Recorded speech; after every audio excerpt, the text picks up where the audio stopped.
शुक्लांबरधरं विष्णुं शशिवर्णं चतुर्भुजं प्रसन्नवदनं ध्यायेत् सर्वविघ्नोपशान्तये अगजाननपद्मार्कं गजाननमहार्निशम् अनेकदन्तं भक्तानाम् एकदन्तमुपास्महे।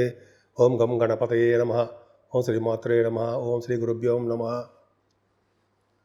మా ఆది ఆశ్చర్యం చూస్తున్న మీ అందరికీ పేరు పేరున నా హృదయపూర్వక నమస్కారాలు. అలాగే విదేశాల్లో కూడా ఉంటూ నా వీడియోస్ చూస్తున్నటువంటి మీ అందరికీ కూడా నా హృదయపూర్వక నమస్కారాలు. మీరు మీ జాతకాలు చూపించుకోవాలనుకుంటే date of birth, time of birth, place of birth ఉండాలండి. చక్కటి ముహూర్తాలు కూడా పెడుతూ ఉంటాం మనం. మీ జాతకాలు చూసి పరిష్కార మార్గాలు కూడా చెప్తాం. నేను మీ Vadri Adinarayanarao Sharma, CMA, MA astrology. నా సెల్ నెంబర్ 7075389589 7075389589.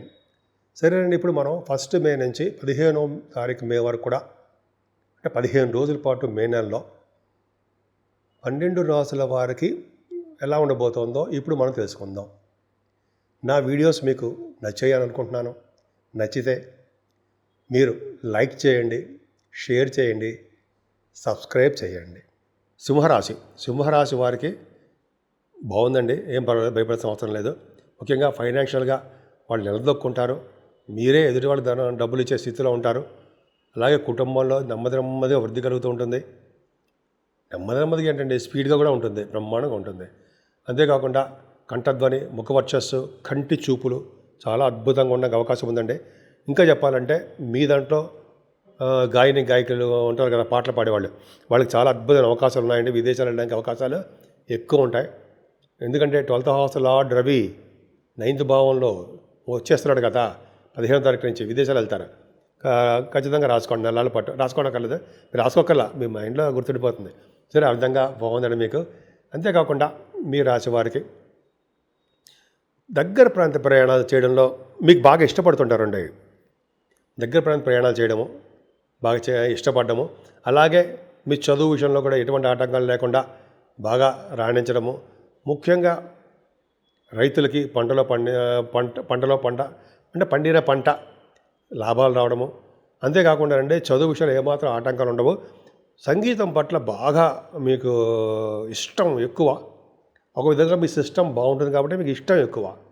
మీరు సిస్టమేటిక్గా ఉంటారు కదా సంగీతంలో, అందుకని మీరు ఇష్టంగా బాగా రాణిస్తారండి. మీరు అద్భుతంగా ఉంటుంది.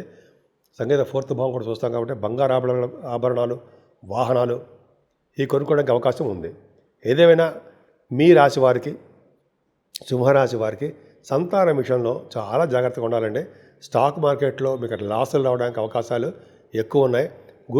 గురు ప్రభావం, అంటే జనరల్గా గురుడు 6వ భావం చూస్తున్నాడు కాబట్టి శత్రువుల వలన మీకు అపజయాలు, అంటే మీకేం ప్రాబ్లమ్స్ లేవు, అపజయాలని ఉండవు, జయమే కలుగుతుంది. అంతేకాకుండా మీకు భాగ్యస్థానం వద్దు కానీ సప్తమ స్థానానికి సప్తమాధిపతి అష్టమంలో గడిపడము వలన కొద్దిగా భార్యాభర్తల యొక్క అనురాగము కొద్దిగా లోపిస్తుంది. అంతేకాకుండా కొద్ది దూరం ఉండడానికి అవకాశాలు ఉన్నాయి. బహుశా వీరు ఉద్యోగరీత్యా దూరంగా ఉంటారేమో, బహుశా అలా ఉండొచ్చు కూడాను. అంతేకాకుండా అష్టమ స్థానంలో బుధ శుక్రులు ఉన్నారు కదండి. అష్టమ స్థానంలో బుధుడు అంటేనే మీకు విదేశాల నుంచి ఫైనాన్షియల్ రావడం, విదేశాల నుంచి ధన సంపాదన. అలాగే బుధ శుక్రుల కాంబినేషన్ అంటే సినిమా రంగం సంబంధించిన వాళ్ళు ఉంటారు. కానీ ఇక్కడ ఏమవుతుందంటే శని సంబంధించిన శుక్రుడు కూడా 8వ భావంలో ఉన్నాడు. 8వ భావంలో శని శుక్రులు మీ యొక్క ఐడియాలని, ఆలోచనల్ని, ఒక విధమైనటువంటి ప్రవర్తనని మీకు చెడు మార్గాల్లోకి వెళ్ళడానికి అవకాశాలు ఉంటాయి. కొద్దిగా జాగ్రత్తగా ఉండండి. అది కొద్ది రోజులు మాత్రమే కాదు, మీరు చాలా మంచివారు, కానీ చెడు ప్రవర్తన, చెడు స్నేహితుల వలన కొద్దిగా మీ మైండ్ డైవర్ట్ అయిపోతూ ఉంటుంది. ఏదైనా భాగ్యంలో రవి బుధులు ఉన్నారండి. భాగ్యంలో రవి బుధులు ఉన్నారంటే మీ రాష్ట్రాధిపతి బుధుడు రవి ఉన్నాడు కదండి. రవి బుధులు భాగ్యంలో ఉన్నారంటేనండి మీ వ్యాపార అభివృద్ధి దినదిన ప్రవర్ధమానం అయిపోతూ ఉంటుంది. పైగా రవి బుధులు భాగ్యంలో ఉన్నారంటే మీకు నది పుష్కర స్నానం, సరస్వతి పుష్కర స్నానం చేయించడానికి వాళ్ళు మరగాళ్ళే. ఫ్లైట్లు ఎక్కించడం, తిప్పడం, వెళ్ళడం అవన్నీ జరుగుతాయి. పైగా విదేశ పర్యటన జరుగుతుంది. ముఖ్యంగా ఫైనాన్స్ రంగంలో ఉన్న వాళ్ళకి చాలా బాగుంటుందండి. అంటే ఆడిటర్స్ గాను అంటారు కదా, CA, CMA అంటారు కదా వాళ్ళు. తర్వాత రఘుబుధుల వలన, భాగ్యంలో రఘుబుధుల వలన కొంతమందికి రాజకీయ రంగంలో ఉన్న వాళ్ళకి మంచి అవకాశాలు, వాళ్ళకి ఇంపార్టెన్స్ పెరుగుతుంది. మీ వ్యాపారాభివృద్ధి దినదిన ప్రవర్ధమానం అవుతూనే ఉంటుందండి. హైయర్ ఎడ్యుకేషన్ ఇచ్చా మీరు విదేశాలు వెళ్ళడానికి అవకాశాలు ఎక్కువ. ఏదేమైనా మీ రవి కూడా లాభంలో అదే దశమంలోకి వస్తాడు. దశమ రవి దిగ్బలుడు 15వ తారీఖు నుంచి ఉంటాడు. కానీ దశమంలో గురుడు ఉన్నాడు కదా, వేదశాస్త్ర పండితులకి, ఆగమశాస్త్ర కోవిదులకి, అలాగా అంచెలంచె అద్భుతమైన చదువులు చదివే వాళ్ళకి, అలాగే అంటే చదువులు చదివిన వాళ్ళకి వాళ్ళు గొప్ప గుర్తింపు అనమాట అండి. అలాగే శాస్త్రవేత్తలు ఉన్నారు కదా, వాళ్ళకి ఇంపార్టెన్స్ చాలా చాలా బాగుంటుందండి. ముఖ్యంగా గురుడు ఉన్నాడు కాబట్టి రవి బుధులు కూడా విషయం చెప్పడం మర్చిపోయారు మీకు. రవి బుధులు భాగ్యస్థానంలో మేషరాశిలో ఉండడం వల్ల డాక్టర్స్కి చాలా అద్భుతమైన ఫలితాలు ఉంటాయండి. మీకు వచ్చే డాక్టర్స్ వృత్తిరీత్యా విదేశాలు వెళ్తారు, అదే డాక్టర్ కోర్స్ చేయడం కోసం విదేశాలు వెళ్తారు. అది ఖాయం, షూర్, అవకాశాలు ఎక్కువ. అది షూర్ అంటే బాగా చెప్తాను, కాన్ఫిడెంట్గా చెప్తాను అనుకోండి. ఏదైనా గురు ప్రభావం కూడా మీ చేస్తున్న ఉద్యోగ భద్రత చాలా బాగుంటుంది. ఫైనాన్స్ రంగంలో కానీ, బ్యాంకింగ్ రంగంలో కానీ, అలాగే ఎడ్యుకేషన్ సంస్థలు, ఇలాగే మీకు చెప్పుకుంటే లేకపోతే వేదాలు ఇవన్నీ చదివి బాగా మీకు వాటిల్లో ఉద్యోగాలు భద్రత, ఉద్యోగ అవకాశాలు, ఉద్యోగాల్లో ప్రమోషన్స్, ఉన్నతంగా రాణించడం అన్నీ జరగబోతున్నాయి. అయితే 12వ భావంలో కుజుడు ఉండడము, ఆయన 9th హౌస్ లార్డ్ అవ్వడం వల్ల బహుశా మీరు విదేశ పర్యటన చేస్తారు. 9th హౌస్లో అరుగుబదులు ఉండడం, 9th హౌస్ లార్డ్ 12వ భావంలో ఉండడం, ఇక విదేశాలు వెళ్ళకుండా ఎలా ఉంటారండి? విదేశాలు కానీ, ఫ్లైట్లు ఎక్కడం కానీ, అయితే నదీ పుష్కర స్నానాలు కానీ ఖచ్చితంగా చేస్తారు. కుజుడు కర్కాటక రాశిలో జలతత్వ రాశిలో ఉన్నా కూడా 9th హౌస్ లార్డ్ అవ్వడం వల్ల కూడా మీరు పుష్కర స్నానం ఖచ్చితంగా చేయడానికి అవకాశాలు ఎక్కువ. సో రాహుకేతుల మధ్యలో ప్లానెట్స్ ఉండిపోయాయండి. శుభఫలితాలు అంత అర్జెంటుగా రావు మనకి. కుజుడు కూడా నిత్యస్థితిలో ఉండడం వల్ల ఈ సాఫ్ట్వేర్ రంగ ఉద్యోగస్తులకు కానీ, రియల్ ఎస్టేట్ రంగంలో ఉన్న వాళ్ళకి కొద్దిగా ఇబ్బంది పడతారు. కాబట్టి మనం పూజలు చేయించుకుందాం. రాహుకేతులకు కానీ, కుజులకు కానీ చేయించుకోవడం వల్ల మంచి విశేష శుభఫలితాలు ఉంటాయి.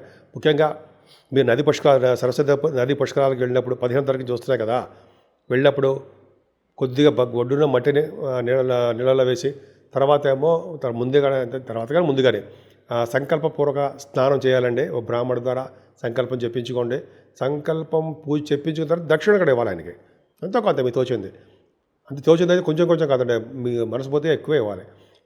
మీకు అందుకే మంచి మీ వంశవృద్ధి కోసం చెప్తాడు ఆయన. సో ఈ విధంగా మీకు చాలా బాగుంది. అలా స్నానాలు చేయండి, అద్భుతమైన ఫలితాలు మీరు పొందండి. 12 రాశుల వారికి చెప్పుకోదగ్గ రెమిడీస్, మనం ఆచరించవలసిన పద్ధతులు, ఏం చేస్తే మనకి రాహు వలన, కేతు గ్రహాలు అనమాట, కుజగ్రహం వలన వచ్చే దోషాలు హరిస్తాయి అనేది ఇప్పుడు మనం తెలుసుకుందామండి. ఇందా నేను చెప్పినట్టుగానే రాహుకేతుల మధ్యలో అన్ని ప్లానెట్స్ ఉండిపోవడం వల్ల మనకి సర్పదోషం ఉంది, కుజుడి వల్ల కూడా సర్పదోషం ఉంది. ప్రతిసారి చెప్తున్నట్టుగానే రాహుకేతులకి మనకి దగ్గర ఉన్న ఊళ్ళలోనే చేయించుకోవడము, లేదా మీరు అక్కడ ఆ ఊళ్ళలో తిరుపతి ఆ ఏరియాలో ఉంటే ఒకసారి కాళహస్తి వెళ్ళి అక్కడ దర్శనం చేసుకోవడము, పూజ చేయించుకోవడం వల్ల సర్పదోషం పోతుంది. ఎందుకంటే పైగా మళ్ళీ 19వ తారీఖు కూడా మారుతారు వాళ్ళిద్దరూ, మే 19. అప్పుడు కూడా సర్పదోషమే ఉంటుంది మారినా కూడా. కాబట్టి ఖచ్చితంగా సర్పదోషాలు చేయించుకోవాలి. అయితే మనం బ్రహ్మరామ అమ్మవారిని పూజించడం వల్ల కానీ, కనకదుర్గ అమ్మవారికి అభిషేకాలు కానీ, లేకపోతే కుంకుమ పూజ కానీ, లేకపోతే అమ్మవారికి చండీ హోమం అంటారా, చండీ హోమం చేయించుకోవడం బాగుంటుంది. సుబ్రహ్మణ్య స్వామి మాత్రం ఖచ్చితంగా మీరు అంటే రియల్ ఎస్టేట్ వ్యాపారస్తులు కానీ, సాఫ్ట్వేర్ రంగ ఉద్యోగస్తులు కానీ, ఎవరైనా ప్రతి వాళ్ళు కూడా సుబ్రహ్మణ్య స్వామి మాత్రం పూజించాలండి. దగ్గర ఊళ్ళో ఉన్నప్పుడు సుబ్రహ్మణ్య స్వామి పూజించండి, పాలాభిషేకం చేసుకోండి. లేదా మోపిదేవిలో సుబ్రహ్మణ్య స్వామి ప్రతిష్ఠ చేయించుకోండి, మరీ మంచిది. అవకాశం ఉంటే చేయించుకోండి. ఎందుకంటే ఇప్పుడు అంతా ఎండాకాలం కాబట్టి కొద్దిగా కష్టము, మీకు అవకాశం ఉంటే చేయించుకోండి. కానీ అంత కంపల్సరీ ఏం కాదు, మీరు జాగ్రత్త చూసుకోండి. Health important. సరే, అది పక్క పెడతారండి. అసలు మెయిన్ ఏంటి? 8వ తారీఖు అండి, ఈ నెల 8వ తారీఖుని, ఈ నెల అంటే మే నెల 8వ తారీఖుని అన్నవరం సత్యనారాయణ స్వామి వారి యొక్క కళ్యాణం జరుగుతుంది. సో ఆ రోజున కానీ మీరు స్వామివారికి సత్యనారాయణ వ్రతం చేయించుకోవడం కానీ, అంటే కళ్యాణం చేయించుకోవడం వల్ల కానీ, అయితే ఒకసారి వీలుంటే అక్కడికి వెళ్ళి దర్శనం చేసుకోవడం కానీ, అన్నవరం చేసుకోవడం వల్ల అద్భుతమైన ఫలితాలు ఉంటాయండి. అంతేకాకుండా ఈ నెలలో కూడా 10వ తారీఖుని శని త్రయోదశి వస్తుంది. శనీశ్వరుడిని అన్ని రాసుల వాళ్ళకి శనీశ్వరుడు కాలసర్ప దోషంలో రాహుతో ఉండిపోయాడు. కాబట్టి శనీశ్వరుడికి తైలాభిషేకం చేయించుకోవడము, అలాగే స్వామివారి దగ్గర దీపారాధన చేయడము, ఆయన్ని సకల పద్ధతుల్లో బాగా పూజించాలి. డెడికేటెడ్గా శనీశ్వరుని పూజించడం వలన, తర్వాత పక్కనే ఆంజనేయ స్వామి ఉంటారు, ఆంజనేయ స్వామి వారు, ఆయనకి అప్పాలు కానీ, లేకపోతే గారెల దండ కానీ, సింధూరం రాయించడం వల్ల కానీ, ఆయన దగ్గర దీపారాధన చేయడం వల్ల కానీ, ఆయనకి వస్త్రం సమర్పించడం వల్ల కానీ చాలా అద్భుతమైన ఫలితాలు ఉంటాయి. స్వామివారి చుట్టూ, ఆంజనేయ స్వామివారి చుట్టూ 11 ప్రదక్షిణాలు చేస్తే మరీ మంచిది. కొంతమంది 41 ప్రదక్షిణాలు కూడా చేస్తారు, అది మరీ మంచిదండి. అంతేకాకుండా 15వ తారీఖు నుంచి కూడా, ఈ నెల 15వ తారీఖు నుంచి కూడా మనకి సరస్వతి నది పుష్కరాలు వస్తున్నాయండి. అమ్మవారు జ్ఞాన సరస్వతి అమ్మవారు. సరస్వతి అంటే సామాన్యం కాదు. ప్రతి వాళ్ళు, స్టూడెంట్సే కాదండి, ప్రతి వాళ్ళు కూడా ఆ అమ్మవారికి ఆశీస్సులతో మాత్రం నదీ పుష్కర స్నానం చేస్తే మాత్రం జ్ఞానాన్ని సిద్ధించడమే కాకుండా పూర్వజన్మ ఉత్తరోత్తర మనకి మరణానంతరం బహుశా మనకి ఆ లోకం సిద్ధించచ్చేమో, బ్రహ్మలోకం. అమ్మవారు కూడా ఉంటారు అక్కడికి. సరదాగా అంటాను అనుకోండి, బ్రహ్మలోకం ఉండాలని అక్కడికి వెళ్ళాలని మనకు మనస్ఫూర్తిగా కోరుకుంటున్నా. కాకపోతే ఇప్పుడు కాదు. కాకపోతే అమ్మవారిని పూజించడం వల్ల, సరస్వతి అమ్మవారిని పూజించడం వల్ల సకాల శుభాలు కలుగుతాయండి. కాబట్టి ఈ నెల మొత్తం కూడా, ఈ 15 రోజులు కూడా మీరు ఈ దగ్గరున్న దేవుడికి, ఏ దేవుడికైనా సరే పూజ చేసుకోవడం వల్ల సకాల శుభాలు కలగడమే కాకుండా భార్యాభర్తల విషయంలో అన్యోన్య దాంపత్య జీవితం ఉండి తీరుతుంది.